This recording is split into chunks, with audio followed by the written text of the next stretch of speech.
नमस्ते मेरे छोटे प्यारे भाई और बहनों, कैसे हैं आप लोग। उम्मीद करता हूं कि आप लोग अच्छे और स्वस्थ होंगे और अच्छे से पढ़ाई कर रहे होंगे। तो आज के क्लास बहुत ही महत्वपूर्ण है। ये विशेषकर 9 से लेकर 12 तक के क्लास के लिए ये सभी महत्वपूर्ण क्लास होने वाला है आज की इस क्लास। तो आप लोग बिल्कुल ध्यान से देखिएगा इस क्लास को। तो चलिए आज के इस क्लास को शुरू करते हैं। उससे पहले आप चैनल पर नए होंगे तो चैनल को प्लीज़ सब्सक्राइब कर लीजिएगा और अपने दोस्तों के पास भी शेयर कर दीजिएगा ताकि वो भी पढ़ सके। तो चलिए आज के इस क्लास को देखते हैं। कारक को इसके सभी जितना भी भेद होता है उसे हम लोग देखेंगे और इसमें 20 ऑब्जेक्टिव को देखेंगे। तो यहाँ पर देखिए पहला नंबर में ही दिया हुआ है जो कारक का परिभाषा क्या होता है एवं इसका विभक्तियाँ कितना होता है। तो यहाँ पर देखिए संज्ञा, इसका परिभाषा दिया हुआ है। संज्ञा या सर्वनाम के जिस रूप से वाक्य के अन्य शब्दों विशेषकर क्रिया के साथ उसका संबंध माना जाता है उसे क्या कहा जाता है, उसे कारक कहते हैं। तो आप लोग इसे याद रखिएगा, अति महत्वपूर्ण ये सभी व्याकरण के लिए है। और ये इसमें से बहुत सारा ऑब्जेक्टिव जो 20 ऑब्जेक्टिव है ये एकदम गेस ऑब्जेक्टिव है जो आपके सीधे बोर्ड एग्जाम में 2027 के बोर्ड एग्जाम में पूछेगा। तो आप लोग बिल्कुल ध्यान से इस क्लास को देखिएगा। तो यहाँ पर देखिए कारक को प्रकट करने के लिए यहाँ पर विभक्ति चिन्ह किसे कहते हैं, तो आप लोग इसे भी याद रखिएगा। कारक को प्रकट करने के लिए जो चिन्ह लगाए जाते हैं उसे विभक्ति चिन्ह या प्रसर्ग कहते हैं। और इसका जो हिंदी में कितना भेद होता है, तो इसका हिंदी में भेद 8 होता है। तो यहाँ पर विभक्ति चिन्ह किसे कहते हैं, जो जैसे हम लोग यहाँ पर कारक प्रकट करने के लिए जो चिन्ह लगाए जाते हैं, जैसे हम लोग जैसे पैदा हुए थे तो हम लोग का नाम लगाया गया था, इसी तरह ये जो पैदा हुआ है तो इसका नाम लगाने के लिए जो चिन्ह लगाया जाता है उसे ही क्या कहा जाता है, उसे ही विभक्ति चिन्ह या प्रसर्ग कहते हैं। तो देखिए यहाँ पर दिया हुआ है इसका 8 भेद। तो 8 भेद को देखिए एकदम महत्वपूर्ण है। इसी से सभी ऑब्जेक्टिव बनता है, ये जितना है इसी से ऑब्जेक्टिव बनता है।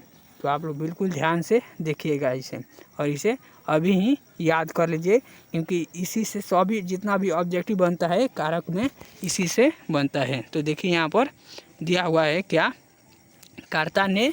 तो आप लोग याद रखिएगा कर्ता ने होता है, कर्म को होता है।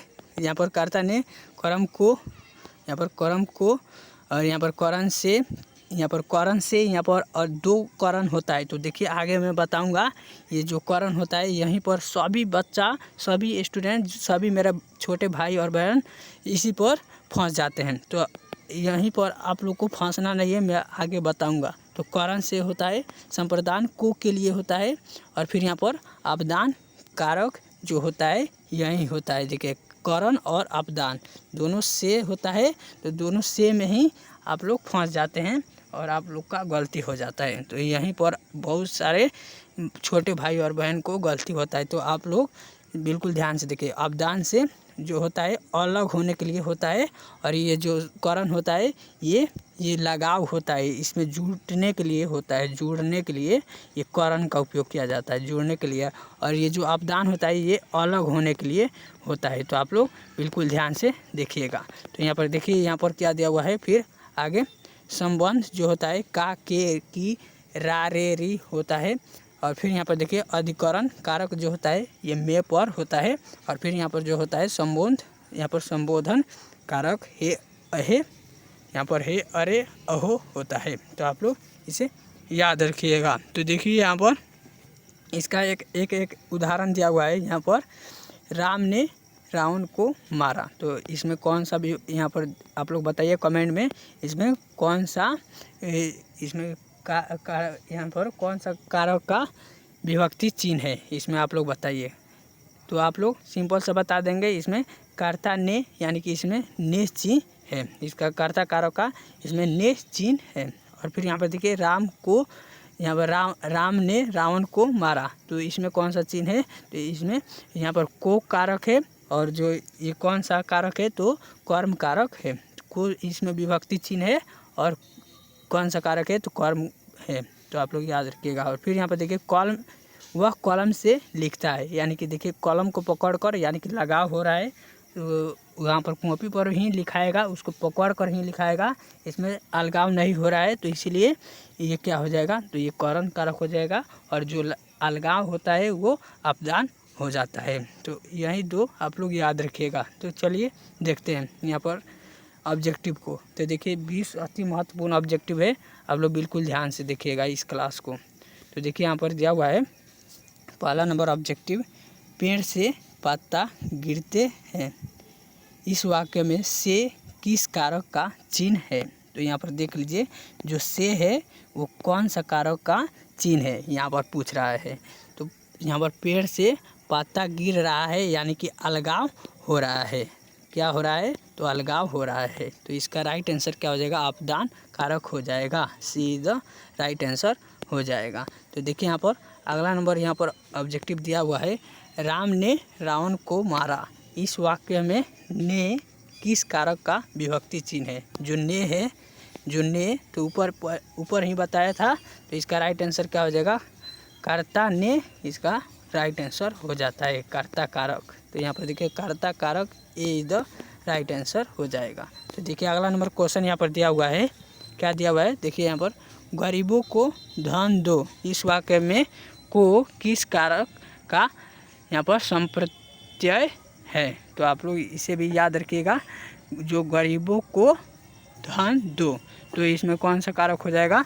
तो आप लोग याद रखिएगा कर्ता ने कर्म को। तो इसका राइट आंसर क्या हो जाएगा? इसका राइट आंसर ए हो जाएगा, यहाँ पर कर्म कारक हो जाएगा। तो देखिए अगला नंबर क्वेश्चन यहाँ पर दिया हुआ है, क्या दिया हुआ है? पूछ रहा है वह कलम से लिखता है, इस वाक्य में जो से है, जो से उसमें यहाँ पर कारक का कौन सा कारक का चिन्ह है। तो आप लोग याद रखिएगा, इसमें लगाव हो रहा है। क्या हो रहा है? लगाव हो रहा है, यानी कि संबंध इसमें दिखा रहा है, इसमें जुटाव हो रहा है इसमें, तो जुड़ने का काम कर रहा है। तो ये क्या हो जाएगा? तो करण हो जाएगा। तो करण यहाँ पर देखिए ए इज द राइट आंसर हो जाएगा। तो देखिए अगला नंबर क्वेश्चन यहाँ पर दिया हुआ है, क्या पूछ रहा है यहाँ पर, मेज पर किताब रखी है, इस वाक्य में पर किस कारक का उदाहरण है।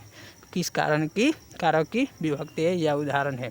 तो आप लोग याद रखिएगा, कर्ता ने कर्म को करण से अधिकरण में पर हो जाता है, अधिकरण में पर हो जाता है। तो में पर देखिए यहाँ पर कहाँ पर दिया हुआ है? अधिकरण। तो इसका राइट आंसर बी में दिया हुआ है। तो देखिए इसका राइट आंसर बी हो जाएगा। तो देखिए अगला नंबर क्वेश्चन यहाँ पर पूछ रहा है, क्या पूछ रहा है? देखिए हिंदी में कारक के कितने भेद होते हैं। तो हिंदी में कारक के कितने भेद होते हैं, तो आप लोग ये बच्चा भी बता देगा, ऊपर मैंने पढ़ाया है और यहाँ पर ऑब्जेक्टिव दिया हुआ है। इसका राइट आंसर सी हो जाएगा। तो चलिए अगला नंबर क्वेश्चन को देखते हैं। तो देखिए अगला नंबर क्वेश्चन यहाँ पर दिया हुआ है, हे भगवान मेरी रक्षा करो, इस वाक्य में हे भगवान जो हो दिया हुआ है ये क्या हो जाएगा? तो आप लोग याद रखिएगा, संबोधन यहाँ पर कारक हो जाएगा। तो संबोधन यहाँ पर देख लीजिए, जो संबोधन है यहाँ पर ऊपर है, ऊपर ए इज द राइट आंसर इसका हो जाएगा। ए नंबर में देखिए दिया हुआ है संबोधन कारक। तो देखिए अगला नंबर क्वेश्चन यहाँ पर पूछ रहा है, यहाँ पर यह मोहन का घर है, यहाँ पर रेखांकित शब्द में कौन सा कारक है। जो यह मोहन का घर है, तो इसमें पूछ रहा है, इसमें का जो है, इसमें जो यह मोहन का घर है इसमें कौन सा कारक हो जाएगा। तो आप लोग याद रखिएगा, कर्ता ने कर्म को करण से जो होता है संप्रदान को का के लिए होता है संप्रदान, इसका राइट आंसर हो जाएगा, B is the right answer हो जाएगा। तो देखिए अगला नंबर क्वेश्चन यहाँ पर दिया हुआ है, यहाँ पर छत से कूदी हुई लड़की किस कारक का उदाहरण है। तो इसमें याद रखिएगा, ये छत जो है और इस पर से कूद रही है, यानी कि अलगाव इसमें हो रहा है, अलगाव हो रहा है। तो क्या हो जाएगा? तो इसका राइट आंसर क्या हो जाएगा? तो आप लोग याद रखिएगा, ये अपदान कारक हो जाएगा, अपदान is the right answer, A is the right answer हो जाएगा। तो देखिए अगला नंबर क्वेश्चन यहाँ पर दिया हुआ है, पूछ रहा है क्या, यहाँ पर अपदान कारक का विभक्ति चिन्ह क्या होता है। तो ऊपर ही अभी ही बताए, इसका राइट आंसर से अलगाव होता है। आप लोग याद रखिएगा, यहाँ पर अलग होने के लिए देखिए दिया हुआ है, सी इज द राइट आंसर। तो देखिए अगला नंबर क्वेश्चन यहाँ पर पूछ रहा है, क्या पूछ रहा है? देखिए शीला ने सावित्री को जी भर कोसा, इसमें को किस कारक का उदाहरण है।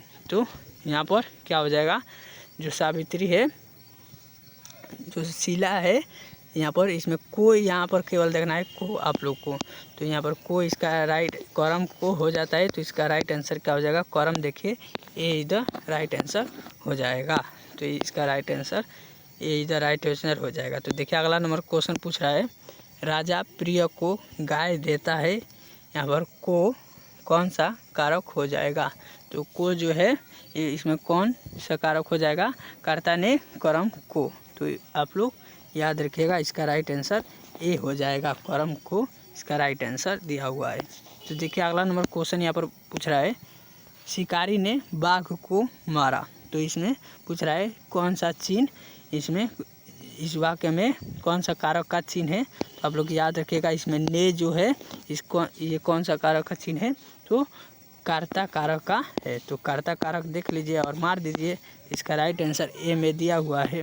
तो देखिए अगला नंबर क्वेश्चन पूछ रहा है, यहाँ पर क्या पूछ रहा है, संबंध कारक का विभक्ति चिन्ह क्या होता है। तो संबंध कारक का विभक्ति चिन्ह क्या होता है, आप लोग याद रखिएगा, संबंध। तो आप लोग याद रखिएगा इसमें क्या हो जाता है, इसमें क्या हो जाता है, तो इसमें हो जाता है, आप लोग याद रखिएगा, यहाँ पर जो कर्ता ने कर्म को करण से इसमें का के की हो जाता है।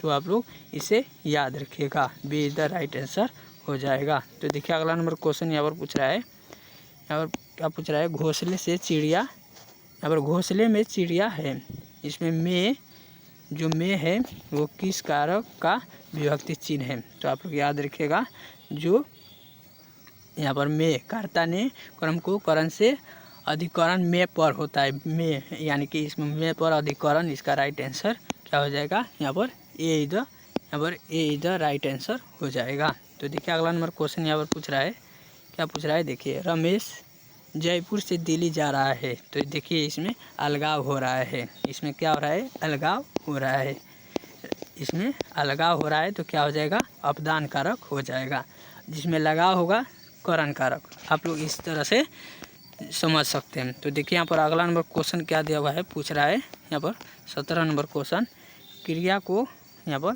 क्रिया को करने वाले को क्या कहते हैं। तो क्रिया को करने वाले को कर्म कारक कहते हैं। यहाँ पर क्रिया को करने वाला कर्ता कारक होता है, आप लोग याद रखिएगा, यहाँ पर कर्ता कारक होता है। और यहाँ पर जिस पर क्रिया का फल पड़े उसे क्या कहते हैं, जो इस पर क्रिया का फल पड़े उसे कर्म कारक कहते हैं। तो कर्म कारक देखिए यहाँ पर बी में दिया हुआ है, इसका राइट भी आंसर बी हो जाएगा। तो देखिए अगला नंबर क्वेश्चन यहाँ पर पूछ रहा है, माँ ने बच्चे को सुलाया, इस वाक्य में को किस कारक का उदाहरण है। जो को है तो कर्म कारक, इसका right answer A is the right answer हो जाएगा। तो लास्ट क्वेश्चन देखिए यहाँ पर, अरे तुम कब आए, इसमें जब भी यहाँ पर जो ये संबोधन कारक, यहाँ पर संबोधन चिन्ह दिख जाए तो ये क्या हो जाता है, तो आप लोग याद रखिएगा, ये संबोधन कारक हो जाता है, इसका राइट आंसर बी हो जाएगा। तो आप लोग यहाँ पर 20 अति महत्वपूर्ण ऑब्जेक्टिव क्वेश्चन था, 20 में से आप लोग का कितना सही हुआ आप लोग एक बार कमेंट में लिख दीजिएगा। और चैनल पर नए होंगे तो चैनल को प्लीज़ सब्सक्राइब कर लीजिएगा। कल भी व्याकरण का क्लास होगा, एकदम व्याकरण में धुआं हो जाएगा, आप लोग को एक भी ऑब्जेक्टिव नहीं छूटेगा, 9 से लेकर 12 तक की। तो आप लोग मुझे सपोर्ट कीजिए और ये वीडियो को ज़्यादा से ज़्यादा शेयर कीजिए ताकि आपका दोस्त भी पढ़ सके। और इसका PDF लेना चाहते हैं तो मेरा टेलीग्राम चैनल पर ज्वाइन कर लीजिए। तो चलिए मिलते हैं अगली क्लास में, तब तक के लिए जय हिंद, वंदे मातरम।